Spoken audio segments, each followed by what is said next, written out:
first experiment for the New Moon Love Notes. My name is Ash Alberg, and I am the designer and dyer and just general fiber witch behind Sunflower Knit. And this is my experiment starting in 2023 to just give you a little bit more behind the scenes access via YouTube, because y'all have said that you are interested in longer form video. So each month on the new moon, I will be releasing an update of what I have been up to. So that'll include things like what's been in my dye pots, what I have been making or mending in my me-made wardrobe, things that are happening behind the scenes with the business, what's on my knitting needles, what's happening in the rest of my life, including Willow's shenanigans, and then also updates from the Teeny Tiny Coven, which is the dollhouse that I have started filling. My dad made me this incredible dollhouse. He started it when I was a kid, finished it over the pandemic, and it is like a full Anne of Green Gables inspired Victorian dollhouse that is very intricate and beautiful. And so I am now in the process of filling its rooms. So that'll mostly be just updates, if I have them, about what I have done in terms of adding new things or maybe little projects that I've been working on for filling the Teeny Tiny Coven. Tiny Coven Studios is what I call where I work out of. And so the Teeny Tiny Coven is basically the 1/12 miniature size of that. So that's what you can expect in these videos. I think each month they will range in size based on what I've been up to. And so we're going to get started. So this month in my me-made wardrobe, then there have been an interesting combination of things. Because this new moon also overlapped a little bit with the holiday season, I actually had quite a bit of extra making time. I tend to use that time of year as very intentional for making extra projects. And so I did manage to get a number of things added into my wardrobe. Also, part of that was practicality, because Willow had surgery at the beginning of January. And so I am not able to hang out upstairs where my sewing room is for many, many hours at a time. We're now kind of getting to the point where she is okay with me leaving / enjoys me leaving her alone, but she can't do stairs for several months. She had TPLO surgery, and so she's not allowed to do any stairs or anything like that for many, many weeks. And so knowing that in advance, I ended up doing some extra sewing that normally I would just kind of like toss in willy-nilly. And so I just wanted to make sure that I had some gaps in my wardrobe filled, and that I was kind of prepared for potentially, not doing laundry as frequently. And so having a few extra options. Also, I'm notoriously very hard on my clothes. I wear them very hard. And so that requires me to do a lot more maintenance for them and also have some extras ready to kind of get in place and get into play if I pull something out of the wash and it needs to be mended, or I'm about to put something into the wash and I realize it needs to be mended. So this month, I ended up making some fun lingerie pieces. You can see those in the following photos that I'll kind of share with you. And I also just went through my my lace stash, and I was like, I know that I need undies. I also have, so my favorite undie patterns are the Marie undies by Evie Lalouve, and then the Thursday thong by Emerald Erin. And the thong requires a thicker but also still fairly soft and manipulatable elastic for the top, which I don't have, but I have a lot of strapping elastic at the moment in various colors. And so the Marie undies work really well for both stretch and rigid lace or fabric. And then you use strapping elastic. So I ended up making, these are almost like bell style in colors, which was not intentional initially. But also the colors do go well together. So it's this like almost chartreuse gold, and then a deep navy elastic, and I used silver findings. And so that's just one pair of undies that I made. And if you are interested in making your own undies, lingerie or otherwise, check out the Sanctuary Hub in the Creative Coven community, because I have a lot more resources in there. And then, of course, also the Me Made Wardrobe mini course is in the Creative Coven community. So the combination of those two resources is very helpful for planning out a wardrobe and then specifically making undies and lingerie, which is a whole additional skill set as a sewist, because you are dealing with something that is extremely fitted. Also, it's directly next to the skin, so your finishing techniques become a lot more important. You are generally dealing with much smaller seam allowances. There can be very fiddly aspects involved, and then you're often working with knit and stretch fabrics that are trickier than using a stable woven fabric.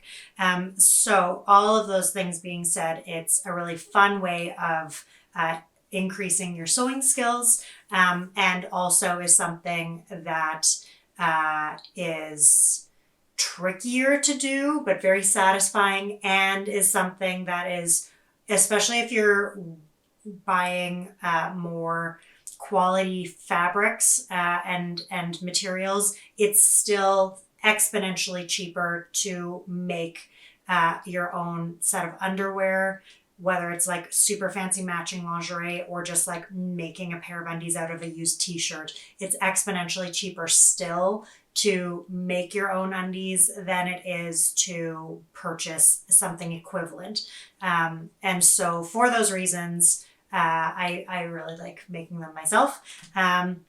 It's not something that I would necessarily recommend if you've never worked a sewing machine before. There's a bit of additional training involved and kind of leveling up your skills, but it's very satisfying. The one thing that kind of gets in my way when I am sewing undies is that I am quite OCD about color matching. My OCD is a fun little creature that comes out, particularly in my pattern work and my design work. And so it's not always so intense, but it can sometimes be a little paralyzing when it comes to making a project. And especially with undies where you're dealing with different fabrics and different materials and elastics and things, so that even if they were all put through a similar or the exact same dye pot, then they don't come out the exact same color because of the fact that the materials are totally different for each kind of piece that you're working with.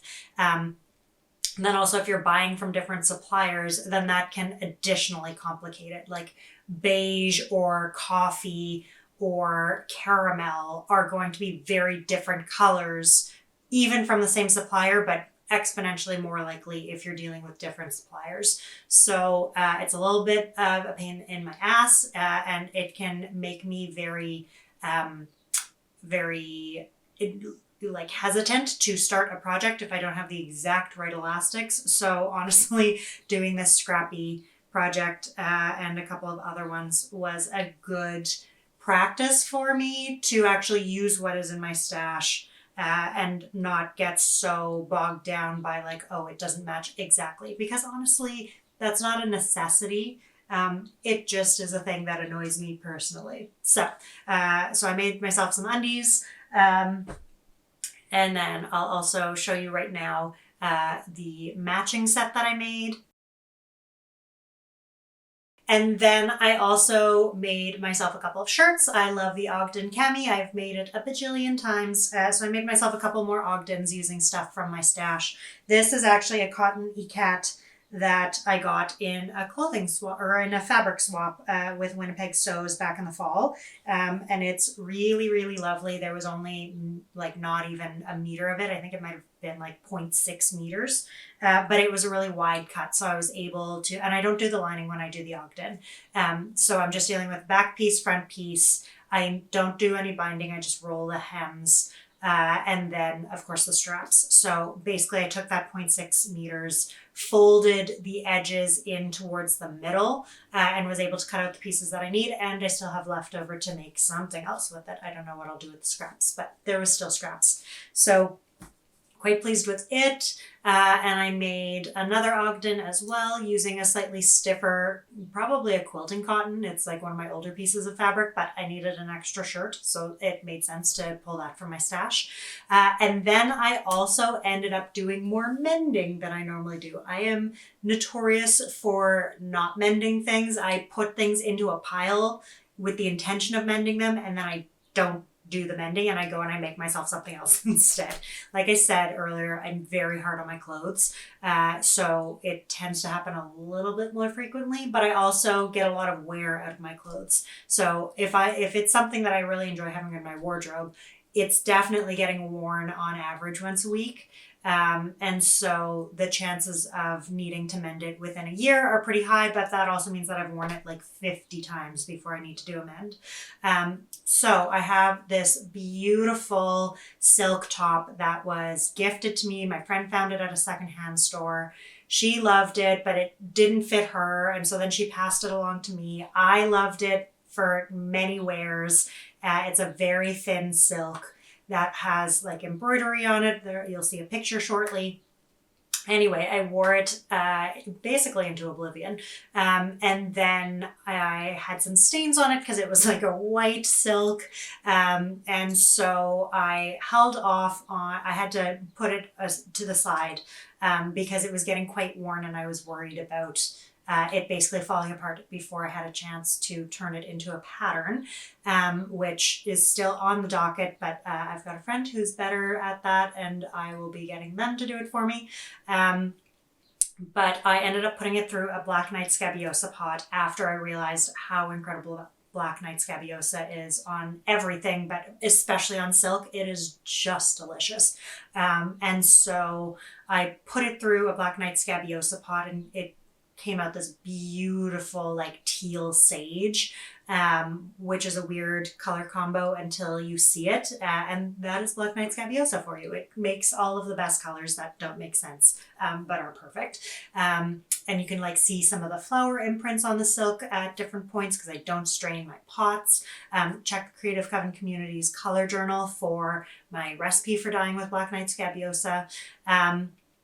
And so I dyed it, and then in the process of doing that, also the fabric started kind of tearing away at where the embroidery bits were. So what I actually ended up doing was, after I dyed it, I went and I hand mended, which is a thing that I never do, but I am so in love with this shirt, I wanted it back in rotation.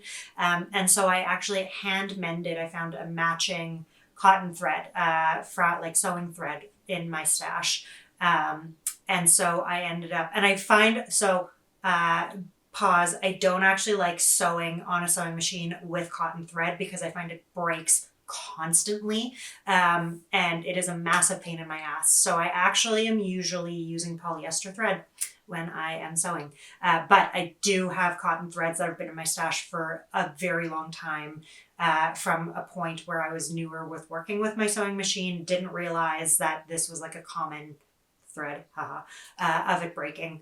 And so I actually had the perfect shade of kind of seafoamy green, that then I was able to hand stitch all of these holes back into place. And so now my shirt is back in rotation. I am hand washing it with my undies. I always hand wash my lingerie as well.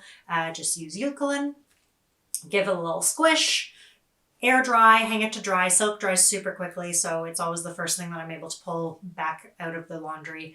And so, yeah, that shirt is now back in rotation, and I'm also keeping a very close eye on it and the way that I'm wearing it so that it stays in a good condition, so that then my friend will be able to make a paper pattern off of it for me. So I did that, and then similarly, I have a pair of pants that I am deeply in love with, and that I've basically worn every day except when I have to put them in the laundry. I bought them from Maywa over when I was in Vancouver during September for Knit City. And so they were in the clearance rack. Turns out that I thought that they were on the clearance rack because they had a couple of bleach stains on them. They're this like beautiful, perfect black linen.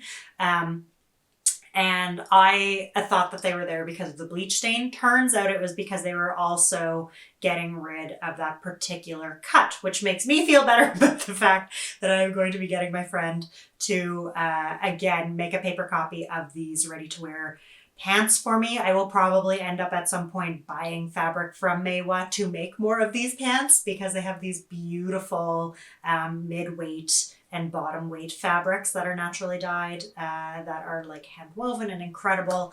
But these pants are so comfy. I can literally do yoga in them. Like they fit me perfectly. They're slightly cropped and they're loose in the knee, which I have like larger thighs especially and calves. And so I find that even if it's like a loose fit in the hips, then it ends up being too tight in the calves, and these are not. So I can literally do yoga in them. They're high-waisted, they're super comfy, I can get bloated in them, it doesn't matter. They have pockets. They're similar, I would say, in terms of sewing patterns, if you want to make your own, to the free range slacks. And I can't remember if that's from Elbe Textiles or Sew House 7. Anyway, free range slacks, I'll link to them in the show notes. But these ones fit me perfectly, have pleats at the front and back, which I think is part of why they fit me so perfectly. And so rather than faffing around with a similar pattern that is still not the exact same pattern, I would rather just have somebody make me the pattern with these pants, which honestly, if they didn't have the pleats, would be easy enough for me to do myself because it's a very simple silhouette. But with the pleats, it complicates it just enough. I don't do sewing design. I do knitwear design. It's very different in the construction. And so I would rather have somebody who knows that and does that to make the pattern for me off of the pants so that then I can make more of the pants because I wear through the crotches of my pants all the time. My Aaronites, I've made so many pairs of Aaronites, and they just live in the mending pile eventually, because the crotches wear out, and like big holes, you can mend them, it's possible, but it is not something that then you're gonna like wear to a fancy meeting afterwards. Like these are ones where doing a hidden mend is a little bit on the tricky side. And as soon as they wear through into a hole, it means that I need a second pair of pants in rotation.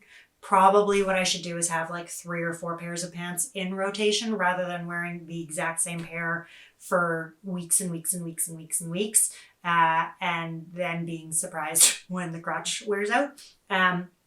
So the crotch wore out on these linen pants, but had not quite worn through. I make a point, especially when I've been wearing pants for a longer period of time, to before I throw them in the wash, I'll like take an eye at the crotch to see how the fabric is wearing and see whether it's starting to get either threadbare or I'm starting to see kind of holes, like small holes appearing. It is exponentially easier to fix a small hole when it is beginning than to deal with a large tear that comes from not doing that regular maintenance.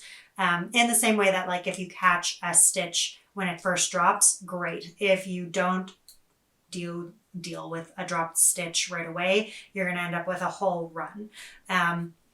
So it started to wear. I saw it before I was about to toss it in the laundry. So I actually had some old black denim from making a pair of jeans. And so that is what I ended up using to make a patch, put it on the inside, and then took black thread and stitched over top of it using a zigzag stitch to secure the patch, secure the threads that were starting to wear through. So hopefully that means that it'll last me for a while longer. And in the meantime, also, I need to make myself some more. So more mending than I normally do. That is abnormal for me, if we're being honest. But I did do some mending this month. And then also did a fair amount of sewing. So that's what's been happening in my Me Made wardrobe. And again, check out the Creative Coven Community's Me Made Wardrobe mini course for a whole bunch of resources on how to build your own wardrobe over time and in a way that feels really good for you.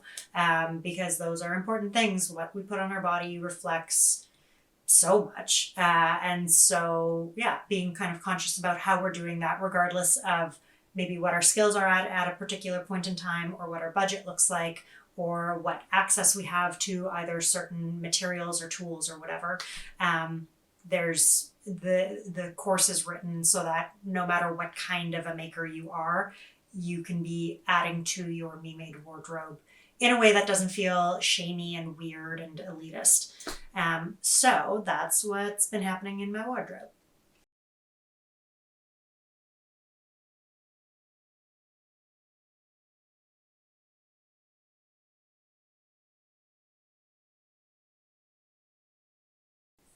So, on my knitting needles, I actually have had quite a few things on them this month. Sometimes I find I don't get that much knitting done, which is, you would think weird when you're a knitwear designer, but realistically, the running a business means that you don't always get around to your knitting needles. In the same way that those of you who are parents would recognize that you don't always get around to picking up your needles unless you very intentionally carve some time out. So I've started making a point of carving time out in the evenings, that no matter what other work I am doing, that at some point I put that work down and I just get to my needles. So even if I'm working on a sample, I'm still enjoying some knitting time. And then, of course, also when Willow was fresh out of surgery, I was doing a lot of knitting, sitting right beside her. And then also over the holidays, I did a fair amount of knitting. So I knit up a sediment shawl, which you will see a bunch of photos of. Used a couple of Brazil wood dyed skeins for that, and I just love it. The sediment shawl is one of my most popular designs, and I think that's partially because it is very easy and also looks really good. And so it's like an enjoyable knit if you're a confident knitter, because it's kind of soothing, and there's a few different things that you do through it. You've got the slip stitches and then the garter and the ribbing. But also if you're a newer sewist knitter, then you learn some new skills or get to practice some new skills. There's some things that change on you, but not dramatically. Your stitch counts are not super, important in the way that they can be for like lace or cables, that sort of thing. And so, yeah, it's just, it is one of my most popular designs.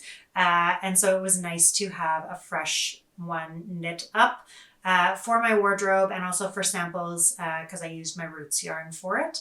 And then also ended up being just the perfect sample when I have the Pantone 2023 color boxes, yarn boxes ready to go, because those I've been working with Brazil wood, because the Pantone 2023 color is Viva Magenta and it is just delicious. So that took up a fair amount of my knitting time. And then what I also ended up doing was I am working on the book samples for Sanctuary, the book. And this had been on hiatus for a chunk of time, mostly because I was anxious about the math, especially whenever I'm doing garments. This is going to become eventually a cardigan. It is knit with my roots yarn and then held double with mohair, and it's knit. I'm using Julie Ashland's Anatolia mohair yarn, and so it's super cozy and soft. But I'm always nervous about garment grading, and I always make sure that I have done all of the math for all of the sizes before I start knitting a sample, because I want to make sure that if there are any hiccups with any of the sizes that I'm working with, that I know that prior to then going and knitting a sample. Because if it's not going to work, then it means that I can't knit that sample or make that pattern available. Like if I'm going to make a pattern available, it needs to be available across the full range. And if there's a gap somewhere in there that is not fixable or not easily fixable, then it generally means that I need to do something else. So when I finally went and sat back down with the math, I realized, oh, A, I've already done the math, B, it works, C, it's actually not that difficult. So wrote up what the next steps were / the rest of the steps for it. The pattern draft is pretty much solid, and I am now just knitting up the sample. And so I've blocked the body of the cardigan at this point. The next step is going to be picking up the collar and then picking up the sleeves. I generally, when I'm doing garments, will do that kind of mid-level blocking. And that's just so that everything is even when I am then doing those pickup stitches. Because if I don't block it, then it could mean that I'm picking up with a weird tension, and then when I go to try to block it afterwards, it's a problem. So doing those pre-blocking steps in between is what I personally like to do. And then the other thing that I ended up knitting was I have one more collection for the Major Arcana socks to go. And so Major Arcana Volume 3 is going to be coming out on July 1st this year. I've been releasing the other ones in December, but this year we're going to do that final one on July 1st, which is also the business's, or the full-time biz 5-year anniversary. So in order to celebrate the Biziversary and also celebrate doing 7 years of sock collections, I am releasing this final volume. And so my sample knitter is knitting up the majority of them for me, but I had the fabulous Selkie yarn from San Juan Wool Works, and I was working on the tower socks. So these are going to be the tower socks, and I just wasn't 100% sure about this upper portion, because you have to change where your beginning of round is for a couple of the rows or rounds. And so I actually wanted to just work that out for myself to make sure that I knew what I was doing when I was writing up the pattern. And so I just knit them myself. My sample knitter is going to knit up all the other ones. There will be 7 more because we actually have 8 Major Arcana cards left to work our way through. But it is nice to have the tower out of the way. And my sample knitter is already working on the other ones.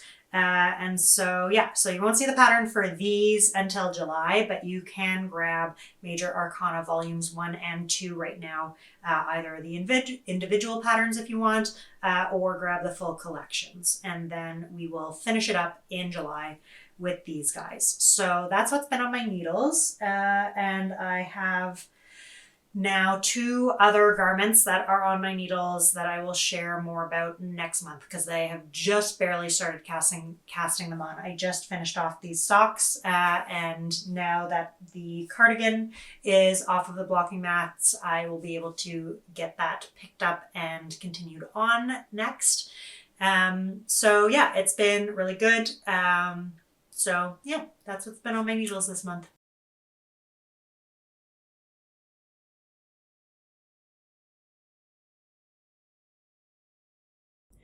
So this is actually footage that you might have seen already, and it is from my dye journals. So I'm actually working on recreating the book Traditional Scottish Dyes, as well as just generally tracking my dyes each year.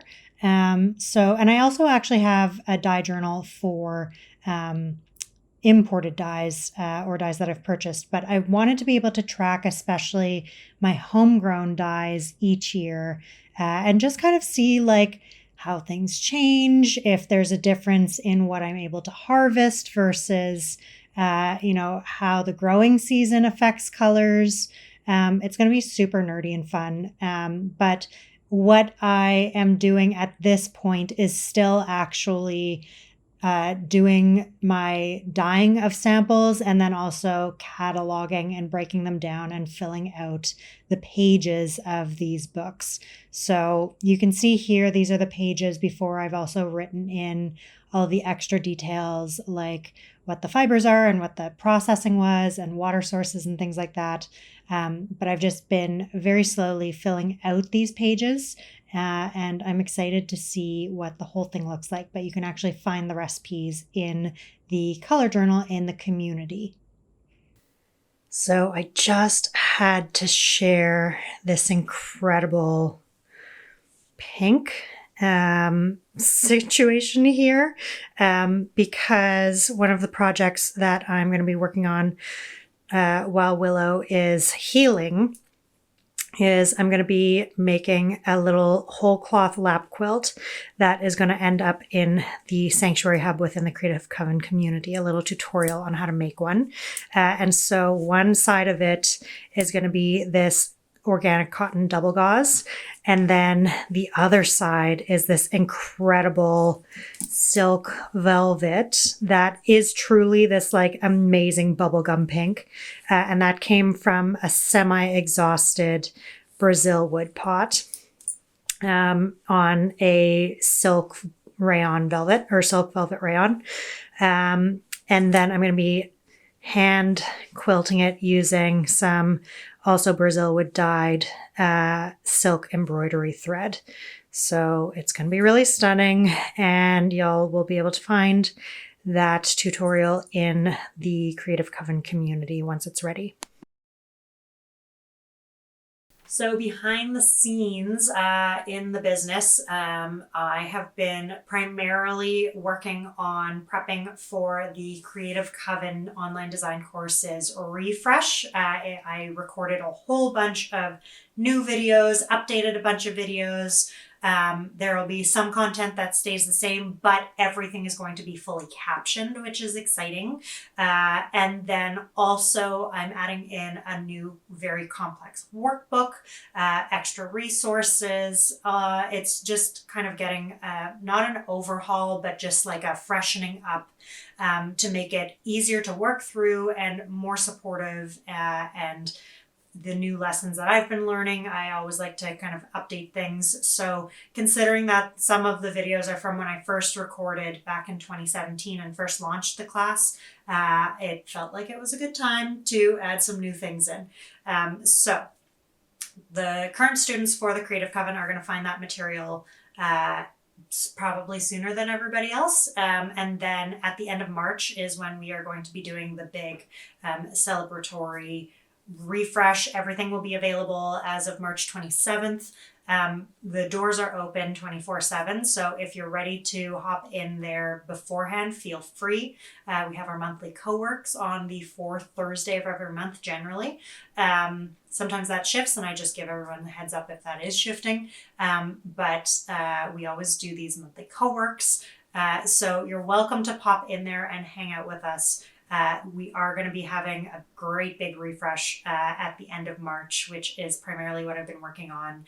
And then also I have been working on Sanctuary, which is a book that I started at the beginning of the pandemic. It is going to be my fourth book of patterns and also my fourth project that Samson and I do together for our photography. Well, fourth book that we do together. We do a lot of other projects together.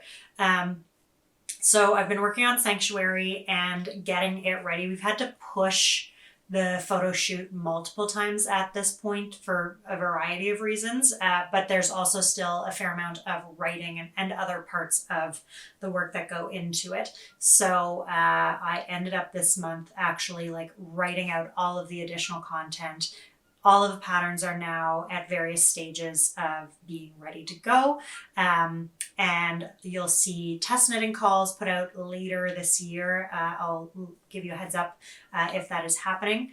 But then also there's a bunch of extra content that I've been adding into the behind the scenes in the Creative Coven community in the Sanctuary Hub, including a fabulous lap quilt that I'm currently in the process of hand stitching. And so there's lots of like DIYs and tutorials and behind the scenes of getting this new book ready to go. And then I also actually have book 5 getting planned out. So I've been spending a lot of time working on Sanctuary and also having my brain cluttered with book number 5. So I actually fleshed that one out this month as well. So you may actually see an additional book hub popping up in the Creative Coven community sooner rather than later. We'll see when I decide to kind of make that additional step in, but it won't be until I have had a chance to get Sanctuary's projects all done and out of the way, and know that it's basically ready to go for when we are getting into the test knitting process, and then B, getting into the photo shoot territory. I want to make sure that everything is ready, and that nothing has fallen by the wayside. So that is kind of my primary focus in between getting the creative coven ready to go. And then the other thing that I am working on behind the scenes is prepping my dye gardens for this year. So I'm in the process of buying seeds and planning out what my dye beds are going to look like, and doing a bunch of research. I have found a whole bunch of new wonderful books that I've added to my natural dye library. And so, yeah, so there, I'll share more about that next month. Once we've kind of really got the seed starting underway. But I've added in new raised beds. I'm going to be using raised pots along my porches, and also along my fence. I'm going to be making use of pallets. I'm thinking some maybe vertical beds made out of pallets for at the back of my house. So yeah, it's exciting. I always also like working with local farmers, and working with them, and being able to kind of offload some of my growing onto them, so that I can be having those larger quantities of dyes, but also of course growing my own dyes is really important, and building a relationship with those different plants just makes it even more special when I'm then dyeing with them later. So yeah, it's exciting, and I'm excited to kind of see what colors I get from some of these new plants. There'll be new more common dyes that get added in, and then I'm also going to be working with some more historically relevant for our local area plants that are not necessarily given as much of a heads up, or as much focus in the broader natural dyeing community, just because they're not those historical trade dyes. So I'm working with colt's foot, and I'm going to try a golden seal. I am hoping that my tansy plants come along this year. We'll see. So yeah, and then I've got black hollyhocks coming, and I've got Hopi red dye amaranth and Hopi black dye sunflowers. And my plan this year also for my sunflowers is to try growing them in the front, because last year in the back, it was a very short growing season last year. And all of my raised beds in the back are set on concrete. So I kind of learn new things each year. Last year I learned that if anything really needs a deep root system and a lot of water, probably it's better to plant it somewhere that has access to groundwater as well, so that even if we're in a drought year, there's a better chance of it retaining. And if we're not in a drought year, then it's still going to have a better chance of retaining. So, but also kind of offsetting. So that's what I am currently up to. And yeah, I always love the start of a new year. So it's exciting to feel kind of refreshed about what I'm going to be doing for this year. I love these Pantone 2023 yarn boxes. The big ones are full of extra goodies, but there's also a small box if that's what you prefer. And at the time that I'm recording this, there's still a couple left, but most got sold. There's the Munchkaroo. This is the day before her surgery. Look how cute you are. She's currently sitting on her favorite spot of the house, which is the futon in the spare room that looks out onto the front street. So, excuse you, that is not snacks.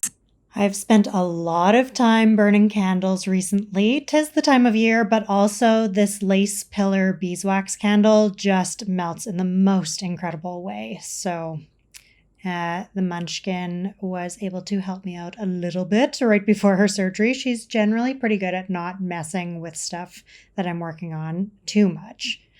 And then I made myself this fabulous cushion cover using the tutorial for a basic cushion cover that I have in the Sanctuary Hub within the community.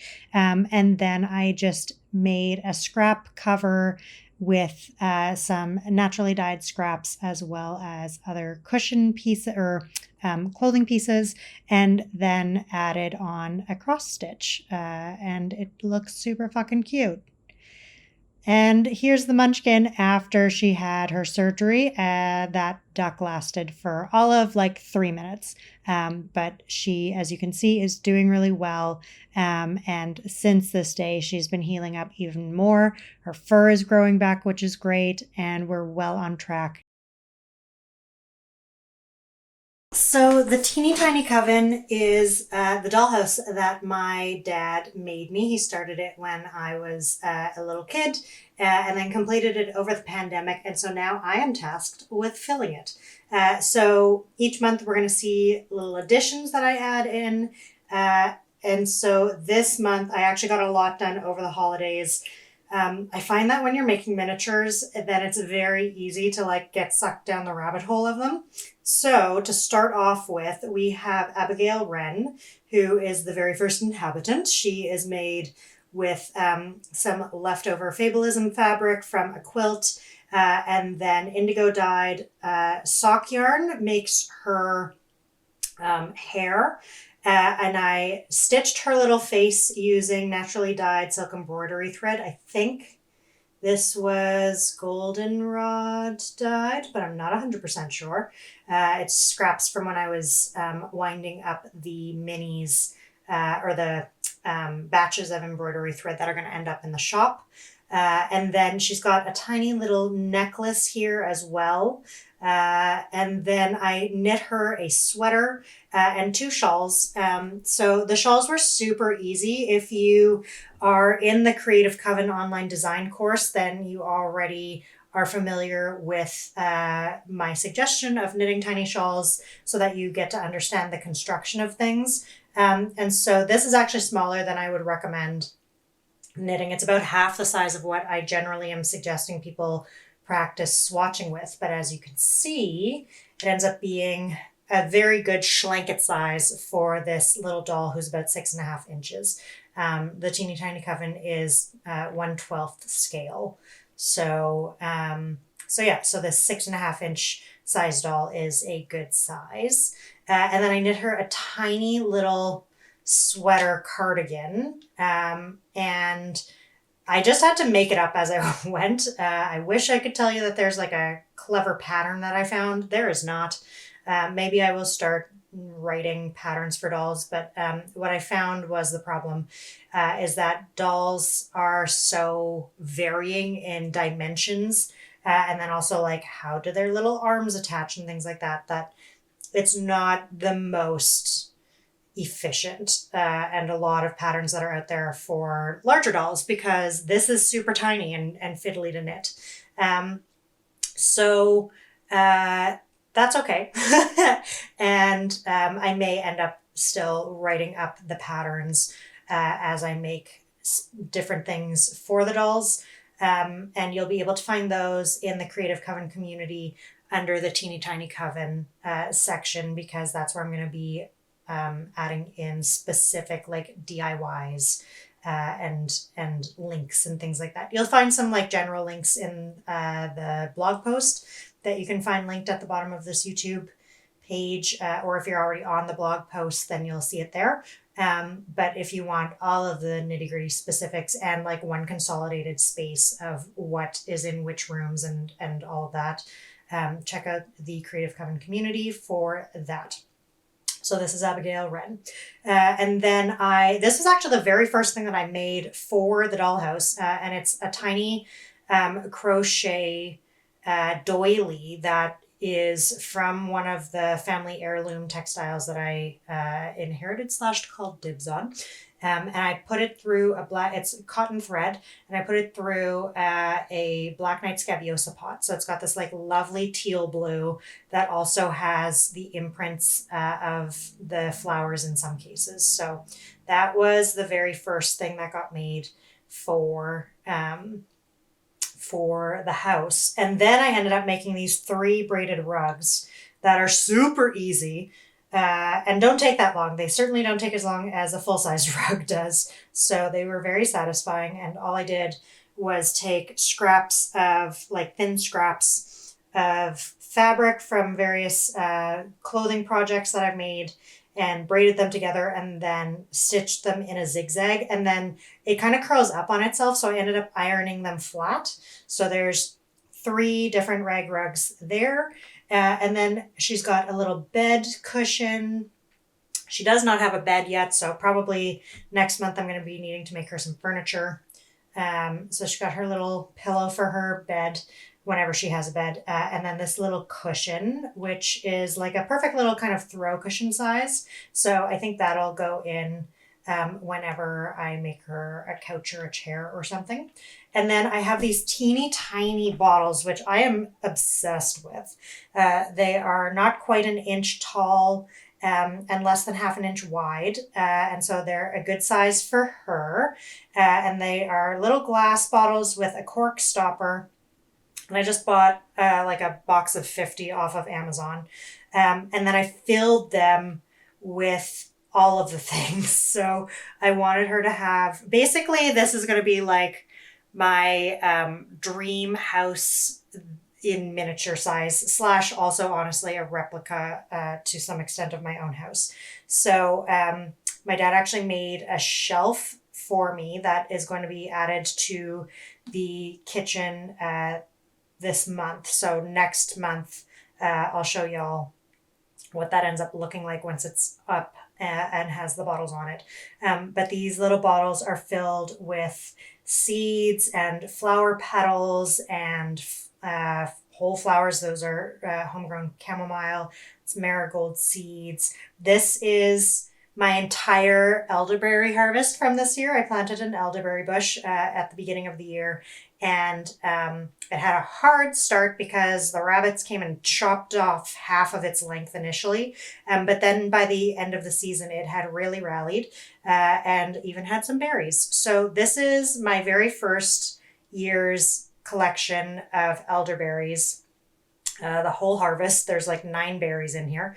And I dried them, and then they are now forever immortalized in this tiny little vial that will live in the teeny tiny coven. I've got some sage, prairie sage that was gathered for me by my little buddy when he was out in the bush with his parents. There's Canadian pink salt there. There's some ash here. This is actually shavings of sacred wood.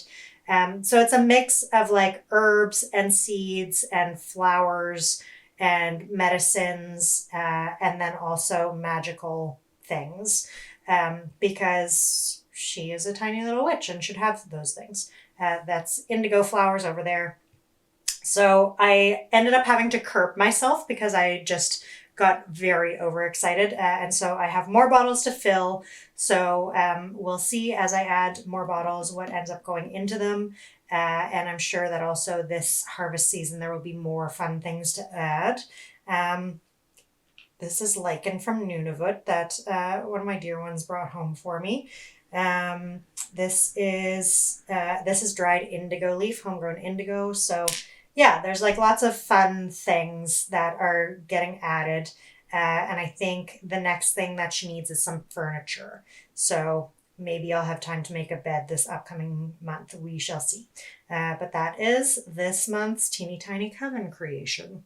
This is the very first New Moon Love Notes, and I will see you next month.